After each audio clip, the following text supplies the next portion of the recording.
क्या हाल है आप सभी के? I welcome you to learn करो क्लास 11th एंड 12th। क्या हाल है? इकोनॉमिक्स बिल्कुल जोर शोर से चालू है। मनी एंड बैंकिंग आज ही हमने कंप्लीट कर दिया है। बिजनेस स्टडीज का हमने स्टाफिंग तक ऑलरेडी, बुक 1 में स्टाफिंग तक we had already completed. Today we are going to discuss about, देखो यार, बिजनेस फाइनेंस हमारा जो बुक 2 का सबसे पहला चैप्टर है, चैप्टर 9 इसको बोल रहे हैं हम। जो सबसे पहला चैप्टर है उसका यूनिट, इस यूनिट का हमने part 1 we had already completed, part 2 हम करने जा रहे हैं। एक बार मैं ऑडिबल हूं तो मेरे को थम्स अप कर देना। पार्ट 2 हम करने जा रहे हैं, बिल्कुल सही लग रहा है। कोट पैंट पहन के आ गए भाई, लड़के पढ़ाने आ गए हैं सबको। चलो जी, सुन पा रहे हो तो थम्स अप कर देना। फिर हम सेशन स्टार्ट कर रहे हैं। Business finance, investment decision, financial decision, dividend decision. अरे भैया सुन के ही दिमाग खराब हो जाता है, ऐसा लगता है ये एमबीए इन फाइनेंस किसने करवा दिया हमें। घबराने की बात नहीं है भैया, एमबीए इन फाइनेंस से बहुत इजी है, ध्यान से समझोगे तो इजी लगेगा। हम स्टार्ट करते हैं बिजनेस फाइनेंस। वॉइस बिल्कुल क्रिस्टल क्लियर है? अगर आप मेरे को अच्छा लग रहा है, सुन पा रहे हो तो एक बार प्लीज थम्स अप करना और सेशन को लाइक जरूर करना। यस, कोई पंगा नहीं है। बिजनेस स्टडी स्टार्ट करने वाले हैं। This is chapter 9 part 2। इसमें हम इन्वेस्टमेंट डिसीजन के बारे में पढ़ने वाले हैं। बिना किसी देरी के स्टार्ट करते हैं भैया। देखो यार, तुम चाहे बिजनेस कर रहे हो, चाहे तुम पर्सनल लाइफ जी रहे हो, अपने प्रोफेशनल लाइफ जी रहे हो, सर्विसेज प्रोवाइड कर रहे हो, गुड्स प्रोवाइड कर रहे हो, किसी कंपनी में एम्प्लॉय हो, ये वाला चैप्टर जो है, ये पूरी की पूरी बुक भैया, फाइनेंशियल मैनेजमेंट की पूरी बुक आपको जिंदगी भर काम आने वाली है। क्योंकि हम पर्सनल फाइनेंसेस संभालते हैं, बिजनेस फाइनेंसेस संभालते हैं। It is not only about business finance. ये बिजनेस फाइनेंस चैप्टर का नाम भले ही है, बट इसमें जो हम डेप्थ में बातें कर रहे होंगे, आपको मजा आ जाएगा, मेरी गारंटी है। मेरी गारंटी है, इसको सुन लेना। You can easily relate each and every topic that we are going to discuss with your normal day routine. तुम्हें पैसे मिलते हैं, तुम उसको सेव करते हो या किसी और काम में लगाते हो, कैसे करते हो, क्या क्या क्राइटेरिया तुम्हारे दिमाग में आते हैं, रिस्क कितना है अगर मैं अपने पैसे ड्रॉर में रखूं वर्सेस अपनी बहन के ड्रॉर में रखूं, तो रिस्क कितना है। मेरे ड्रॉर से कोई ना कोई उठा लेगा, पर मेरी बहन के ड्रॉर में जो पैसे होते हैं वो बिल्कुल सेव रहते हैं। रिस्क कितना है कि पता लगा मेरे दोस्त ने मेरे से मांगे, भैया 100 रुपए दे दे यार, मैं तुमको 1 महीने बाद 110 रुपए दूंगा। तुम्हें लग रहा है हाँ यार मुझे तो जरूरत है नहीं अभी 100 रुपए की, एक काम करता हूँ इन्वेस्ट कर देता हूँ, ये इन्वेस्टमेंट ही तो है, मुझे 10% रेट भी मिल रहा है, 10% पर मंथ मिल रहा है। तो क्या तुम वो करोगे? क्या क्या चीजें हमें देखनी पड़ती हैं। अपना जो फाइनेंस होता है, बिजनेस का हो, प्रोफेशनल हो, पर्सनल हो, उस फाइनेंस को इन्वेस्ट करने के चक्कर में हमें क्या क्या चीज नोट करनी पड़ती है, उसके बारे में आज हम बात करने वाले हैं। राइट, स्टार्ट करते हैं। This is part 2, financial decision. पहली बात तो तीन प्रकार के होते हैं, ये 3 टाइप्स आपको आने चाहिए। सबसे पहला है इन्वेस्टमेंट। हम डिटेल में पढ़ेंगे इन्वेस्टमेंट आज वैसे, बट मैं तुम्हें लिवरेज, मतलब मैं तुम्हें मोटा मोटा बता रहा हूं कि हम क्या क्या पढ़ने वाले हैं। Investment, financing and dividend. Financing और डिविडेंड आपका मोस्टली कंपनी के सेक्टर में आ जाता है। ये किसी फर्म, कोई ना कोई फर्म ऐसा डिसीजन ले रही होती है। बट इन्वेस्टमेंट डिसीजन फर्म के केसेस में भी वैसा है, प्रोफेशनल भी वैसा है, पर्सनल भी वैसा ही है। Investment multiple criteria, multiple parameters के थ्रू जज होती है कि whether you want to invest your money in some particular asset, in some particular project और नॉट। उसके बारे में पढ़ेंगे। पर आपको अगर कोई पूछे फाइनेंशियल मैनेजमेंट में 3 डिसीजन कौन कौन से होते हैं, तो एकदम चक्कर मत खा जाना, भैया मैं तो चक्कर खा गया, समझ ही नहीं आ रहा। अरे तीन डिसीजन होते हैं, इन्वेस्टमेंट, सेकंड होता है फाइनेंसिंग और थर्ड होता है डिविडेंड। बिल्कुल घबराने वाली बात नहीं है। स्टार्ट करते हैं आज का सेशन। सर सबसे पहले हम बात करने वाले हैं आज इन्वेस्टमेंट डिसीजन के बारे में। अब ये क्या पढ़ा दिया सर, आप हमें पढ़ा तो रहे हो, बट अब जैसे ही आपने इन्वेस्टमेंट डिसीजन के बारे में बात करनी शुरू करी, एकदम दिल में धक धक धक धक। अरे घबराने की बात नहीं है। पहली बात तो एनसीईआरटी में जो तुम्हें बड़े बड़े पैराग्राफ्स दे रखे हैं, उसको मैंने बाइफरकेट कर दिया है। उसको ये 3 पॉइंट अलग डाल दिए, ये 3 अलग पॉइंट डाल दिए हैं। इस 3 के अलावा इन्वेस्टमेंट डिसीजन में जानने के लिए तुम्हारे लिए और कुछ नहीं बचा। ये 3 और ये 3 पॉइंट्स बस, उसके बाद हमारा टॉपिक खत्म है आज। देख रहे हो, छोटा सा टॉपिक है, जल्दी खत्म करते हैं, जल्दी स्टार्ट करते हैं। ठीक है जी। सबसे पहले तो आपको बात ध्यान रखनी है, इन्वेस्टमेंट डिसीजन शॉर्ट टर्म हो सकता है, लॉन्ग टर्म हो सकता है। ये तो ज्यादा मुश्किल बात नहीं है कि भैया मैं शॉर्ट टर्म इन्वेस्टमेंट कर रहा हूं। पहली बात तो इन्वेस्टमेंट डिसीजन का मतलब इन्वेस्ट करना। इन्वेस्ट किस चीज में करना, इस पॉइंट में बात होगी। अभी तुम ये समझो कि इन्वेस्टमेंट तुम्हारी शॉर्ट टर्म भी हो सकती है, लॉन्ग टर्म भी हो सकती है। लोग बोलते हैं ना, बहुत तुमने बार सुना होगा ये लोगों को बोलते हुए, जब भी आप शेयर्स में इन्वेस्ट करो मेरे भाई, शेयर्स में ना इन्वेस्ट किया करो, बट लॉन्ग टर्म के लिए, शॉर्ट टर्म के लिए नहीं। शॉर्ट टर्म गैम्बल के लिए मत किया करो। शॉर्ट टर्म मतलब मुझे अभी ही 1 साल के अंदर अंदर मैंने इन्वेस्टमेंट करी और मैं 1 साल के अंदर अंदर ही एक्सपेक्ट कर रहा हूं कि मेरी इन्वेस्टमेंट से अच्छा रेट ऑफ रिटर्न मेरे को मिल जाएगा। अगर मैंने 100 रुपए लगाए किसी चीज में, किसी स्टॉक में 100 रुपए लगाए और मैं एक्सपेक्ट कर रहा हूं कि भाई एक साल के अंदर अंदर जो मैंने प्राइस 100 रुपए में खरीदा है किसी चीज का, उसका प्राइस हो जाए 300 रुपए, ताकि at the end of the year मैं 100 रुपए की चीज 300 रुपए में बेच के 200 रुपए प्रॉफिट कमा लूं। ये तो हो गई short term approach.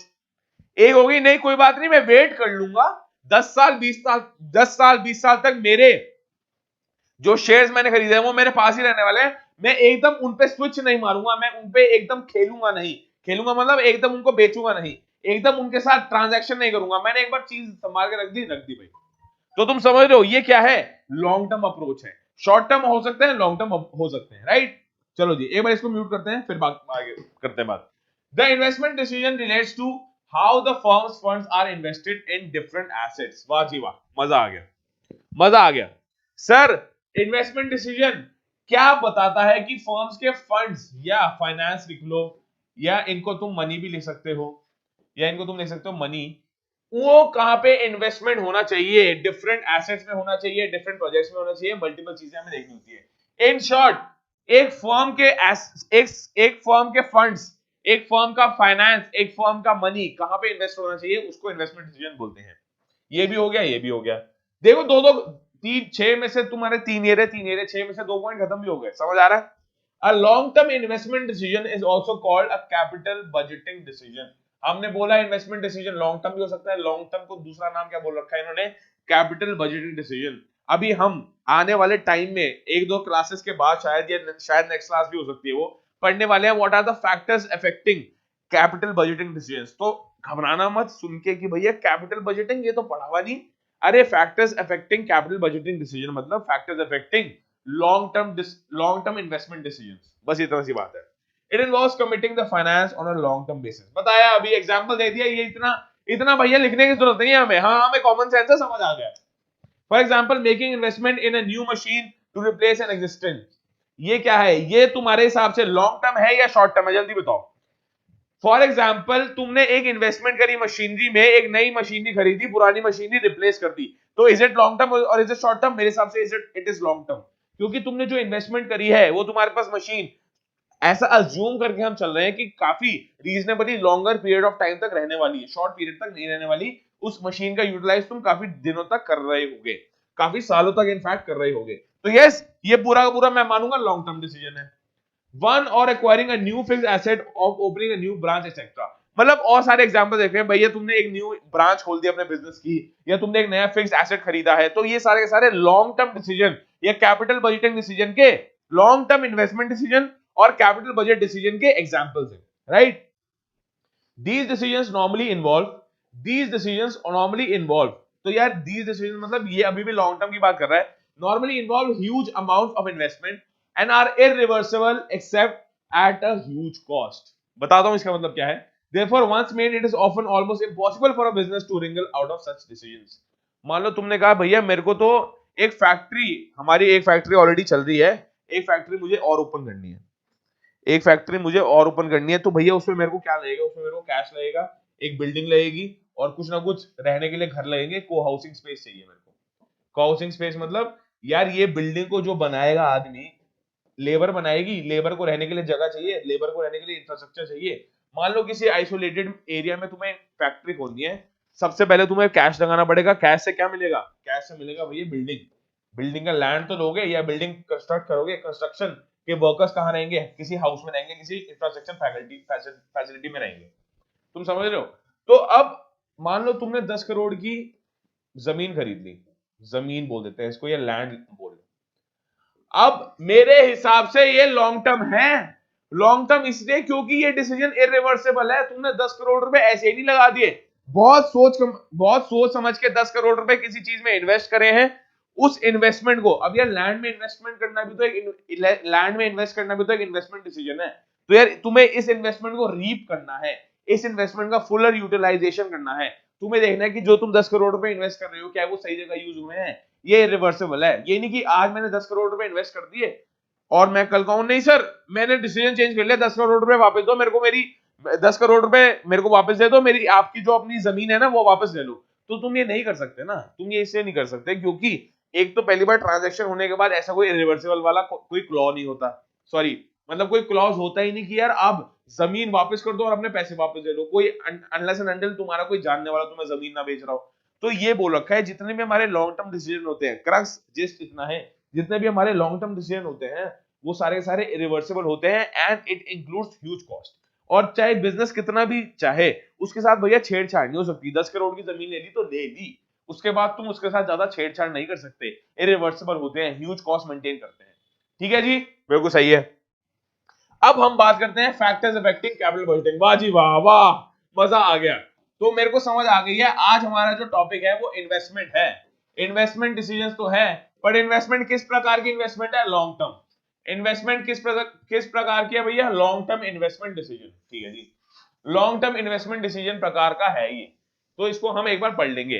Factors affecting capital budgeting decisions आज ही पढ़ने वाले हैं हम। ये 3 प्रकार के होते हैं, इसको प्यार प्लीज ध्यान से समझ लेना। आज हम पढ़ने वाले हैं factors affecting capital budgeting decisions. ये बहुत इंपॉर्टेंट टॉपिक है, एक बार इसको आपने वो पढ़ना है ध्यान से। सर कैपिटल, आज की क्लास में हम पढ़ने वाले हैं factors affecting capital budgeting decisions. क्या आपको ये सुन के ही दहशत आ गई है? अब लग रहा है ये क्या हो गया भैया, मजा नहीं आ रहा।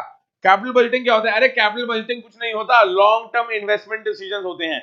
हमने पढ़ रखा है इन्वेस्टमेंट डिसीजंस लॉन्ग टर्म भी हो सकता है, शॉर्ट टर्म भी हो सकते हैं। यहां हम आज लॉन्ग टर्म की बात कर रहे हैं, उसके बाद हमारा पूरा पूरा टॉपिक ये वाला खत्म हो जाएगा, राइट। अब इसमें 3-4 चीजें आपको ध्यान में रखनी है। सबसे पहला फैक्टर क्या होता है? Cash flows of the project. कि भैया अगर मुझे फाइनेंस, मेरे पास बिजनेस फाइनेंस अवेलेबल है 80,000 रुपए।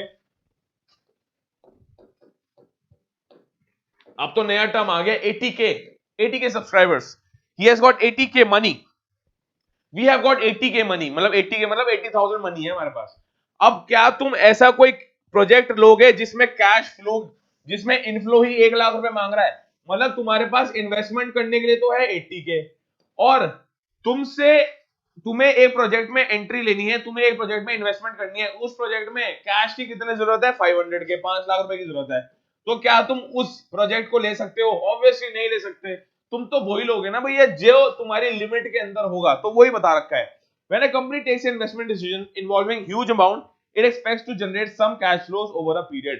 तुम अगर कुछ ना कुछ पैसा इन्वेस्ट कर रहे हो तो तुम्हें याद रखना है कि तुम्हारा जो कैश फ्लो आ रहा है वो भी कुछ ना कुछ आता रहे। ये नहीं कि मैंने 80K इन्वेस्टमेंट कर दी, पता लगा 5 साल तक मेरे पास कोई कैश ही जनरेट नहीं हो रहा। मेरे पास कुछ ना कुछ बीच बीच में 5,000, 6,000, 80,000, 20,000, 30,000 कुछ ना कुछ कैश फ्लो आते रहना चाहिए। इसका मतलब मेरा कैश, मेरे पॉइंट ऑफ व्यू के हिसाब से मेरा कैश आउटफ्लो कितना है? 80K हमारा कैश आउटफ्लो है। अगर मैं कहूं कि मेरे को 30 ऐसे ऐसे ऐसे करके मेरे को कैश इनफ्लो होता आ रहा है, तो yes it's a viable project. तुम उस प्रोजेक्ट में इन्वेस्टमेंट करने के लायक हो, तुम्हें कैश फ्लो आ रहे हैं, तुम्हें करना चाहिए। These cash flows are in the form of series of cash receipts and payments over the life of an investment. इसका मतलब ये है, ऐसा हो सकता है तुम्हारे पास इन्वेस्टमेंट करने के लिए 80,000 रुपए हो, अभी हमने बात करी ना, तुम्हारे पास इन्वेस्टमेंट करने के लिए 80K हो, तुम्हारे पास इन्वेस्टमेंट करने के लिए 80K है। अब जरूरी नहीं कि 80K के पूरे एक साथ ही डाल दो तुम कि भैया इकट्ठे इन्वेस्टमेंट कर देते हैं, 80 के 80,000 देखी जाएगी, नहीं। तुम कहते हो पहले मैं 20K आउटफ्लो के लिए हम माइनस साइन यूज कर देते हैं, ठीक है जी, फिर मैं 20K दोबारा इन्वेस्ट कर रहा हूं। अब उसके बाद ये तो हो गया, ये जो माइनस साइन हो गया ये हो गया आउटफ्लो, ये बिजनेस पॉइंट ऑफ व्यू से हो गया आउटफ्लो। अब हम मान लो तुम्हारे पास आ गया प्लस 40K, तो ये प्लस क्या है भैया? ये है इनफ्लो। ये 40K क्या है भैया? ये है आपका पूरा का पूरा इनफ्लो। तो ये बोल रहे हैं जब भी तुम कैश इन्वेस्टमेंट करते हो, कैश फ्लो देखा करो कि कैश आउटफ्लो कितना है, इनफ्लो कितना है। आउटफ्लो का दूसरा नाम होता है, पेमेंट्स, कि तुम कैश की पेमेंट कितनी कर रहे हो। तुमने यहाँ पे -20,000 करे, मतलब अपने बैंक अकाउंट से, अपने पैसे से, अपने जो बजट है तुम्हारा उससे तुमने आउटफ्लो किया, मतलब तुमने पेमेंट करी 20,000 की।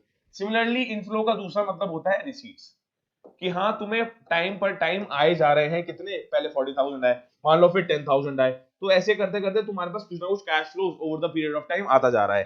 पूरी की पूरी जितनी भी प्रोजेक्ट की इन्वेस्टमेंट होती है, जितना भी आप इन्वेस्टमेंट कर रहे हो, लाइफ ऑफ इन्वेस्टमेंट ये है कि पूरा का पूरा टाइम मैं 80,000 रुपए 5 साल के अंदर अंदर इन्वेस्ट करने वाला हूं, मतलब पेमेंट करने वाला हूं, मतलब मेरी 80,000 रुपए आउटफ्लो होगी, उसका मुझे इनफ्लो कितना मिल रहा है।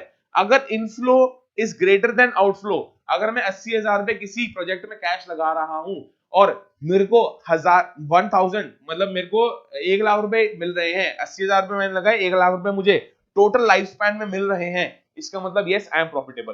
कैश प्रोजेक्ट, या आप बोल सकते हो कैश फ्लो तभी पॉसिबल है, तभी अच्छा है जब इनफ्लो, इनफ्लो मतलब कितना पैसा आ रहा है, कितना रिसीव्ड है, is greater than outflow. Outflow मतलब पेमेंट कितनी है। बिल्कुल सही जी, ये हमने पढ़ लिया कैश फ्लो। फिर हम आगे रेट ऑफ रिटर्न। अरे रेट ऑफ रिटर्न क्या है? रेट ऑफ रिटर्न भैया इतना सा है, तुमने 80,000 लगाए, इसको ये वो कर लो, तुमने 80K लगाए, तुम्हें 100K मिल रहे हैं, लेट्स से तुम्हें 1 लाख रुपए मिल रहे हैं, तुमने 80,000 रुपए लगाए, तो इसका रेट ऑफ रिटर्न कितना हुआ? रेट ऑफ इन्वेस्टमेंट इसको बोलते हैं, रेट ऑफ रिटर्न भी बोलते हैं। अरे कितना हुआ? 20/80 × 100 हुआ ना, कि तुमने इनिशियल इन्वेस्टमेंट लगाई 25% हो गया, इनिशियल इन्वेस्टमेंट लगाई तुमने 80,000, तुम्हें मिले उसके कितने? उसके 25% प्लस मिले, मतलब तुमने 80,000 रुपए लगाए और तुम्हारा रेट ऑफ रिटर्न कितना है? 25%। यस, तुम्हें 25% मिल रहे हैं at the end of the year, at the end of the life of the project. जब भी तुम्हारा प्रोजेक्ट खत्म हो रहा है, तुम्हें कितने मिल रहे हैं? 25%। Yes, the most important criteria, भैया इसको ही मोस्ट इंपॉर्टेंट क्राइटेरिया बोलते हैं। अब तुम कहोगे कि नहीं सर, एक बात बताओ, इसमें और पहले वाले पॉइंट में डिफरेंस क्या है? मतलब पहले हम बोल रहे हैं कि कैश फ्लो देखो, और सेकंड वाले में बोल रहे हैं रेट ऑफ रिटर्न देखो, तो इसमें बोलोगे इसमें डिफरेंस क्या है? यार डिफरेंस इतना है कि ये जो एलिमेंट है ना कैश फ्लो, ये टाइम एलिमेंट है। देखो ये जो कैश फ्लो एलिमेंट है, ये है time element. Similarly rate of return element जो है वो है ROI, ये आपको कितना पैसा मिल रहा है, मुझे कितने टाइम में कितना पैसा मिल रहा है, और मुझे टोटल कितना पैसा मिल रहा है, इन दोनों में बातों में डिफरेंस है। कैश फ्लो इनफ्लो आउटफ्लो के ऊपर डिपेंडेंट करता है। रेट ऑफ रिटर्न मुझे नेट प्रॉफिट कितना हुआ, नेट रिटर्न कितना मिला, तो वो है the most important criteria is the rate of return of the project. इस केस में हमने बात करी कि हमने 80,000 इन्वेस्ट करे।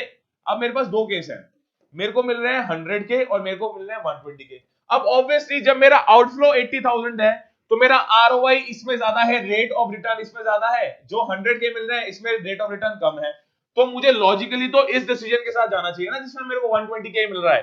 बट हमेशा ऐसा नहीं होता, ये डिपेंड करता है कि कितने टाइम में आपको ये मिल रहा है। मान लो ये मिल रहा हो एक साल के अंदर अंदर, आपने 80,000 रुपए एक साल के अंदर अंदर इन्वेस्ट करे, आपको 100K मिल गए, 1 लाख रुपीज मिल गए, तो आप इस डिसीजन के पास जाना चाहोगे अगर आपको ये एक साल में मिल रहा है, वर्सेस 120K आपको मिल रहा है 5 साल के अंदर। भैया कहेगा 5 साल तक कौन वेट करेगा? अरे 20,000 रुपए तो एक्स्ट्रा है, 5 साल तक कौन वेट करेगा?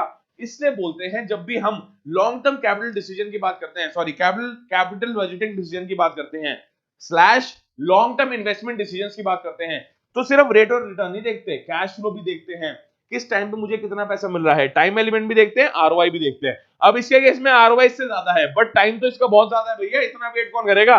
इसमें ROI कंपैरेटिवली कम है बट टाइम बहुत कम है, तो हाँ हमें जल्दी चाहिए पैसा, तो मैं जाऊंगा इस प्रोजेक्ट के साथ।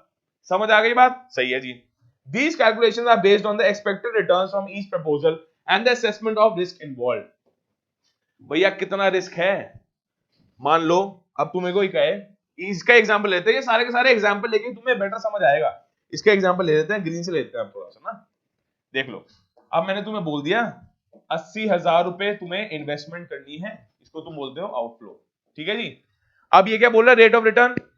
सर एक ऑप्शन देते हैं, दो ऑप्शन, तीन ऑप्शन ले लेते हैं।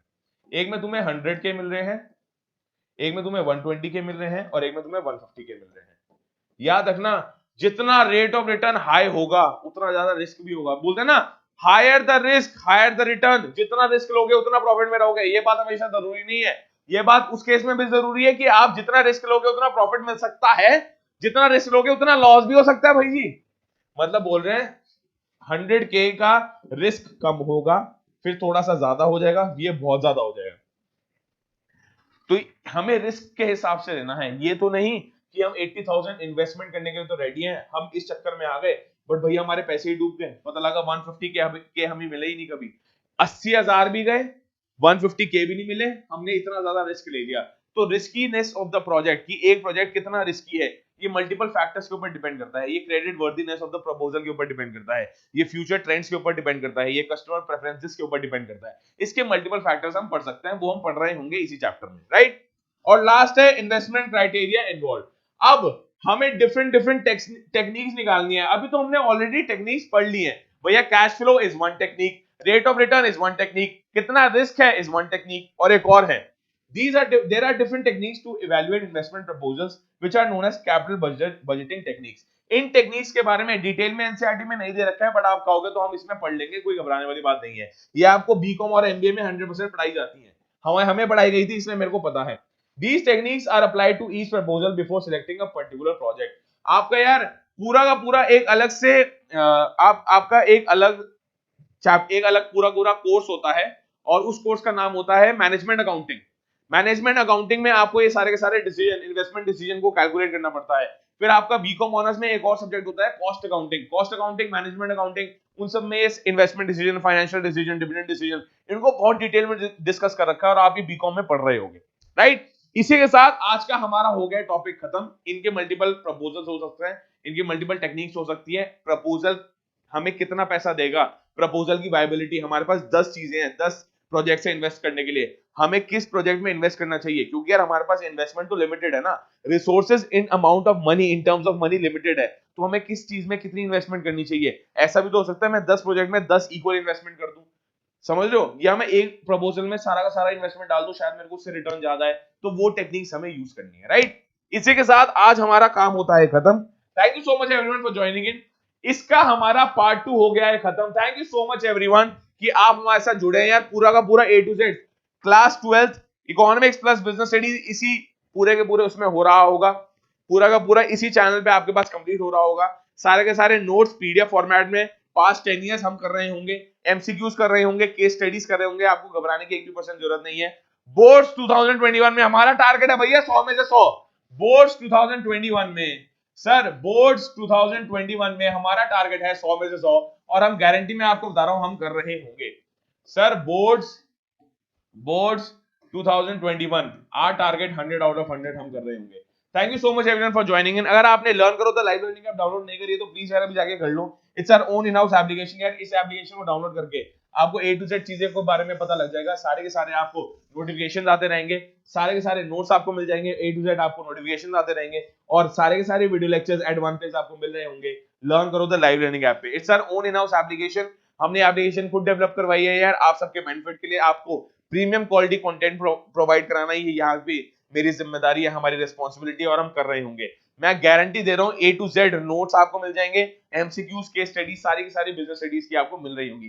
Thank you so much everyone for joining in. Business studies के दुनिया के best notes of business studies are available on learn करो द लाइव लर्निंग ऐप। जैसे ही आप डाउनलोड करोगे लिंक डिस्क्रिप्शन बॉक्स में आपको A to Z चीजें पता लग जाएंगी। अगर आपने यार हमें टेलीग्राम ग्रुप ज्वाइन नहीं किया तो प्लीज कॉमर्स वालों टेलीग्राम ग्रुप ज्वाइन कर लो। लर्न करो 12 कॉमर्स करके एक टेलीग्राम ग्रुप है, पब्लिक है, कोई भी ज्वाइन कर सकता है, लिंक डिस्क्रिप्शन बॉक्स में आपको मिल रहा होगा। Thank you so much everyone for joining इन। जल्दी मुलाकात होगी, कल भी हम सेम क्लास ले रहे होंगे, इसका पार्ट 3 कर रहे होंगे। बिजनेस फाइनेंस का पार्ट 3 हम कल एग्जीक्यूट कर रहे होंगे। Thank you so much, have a great day, bye bye.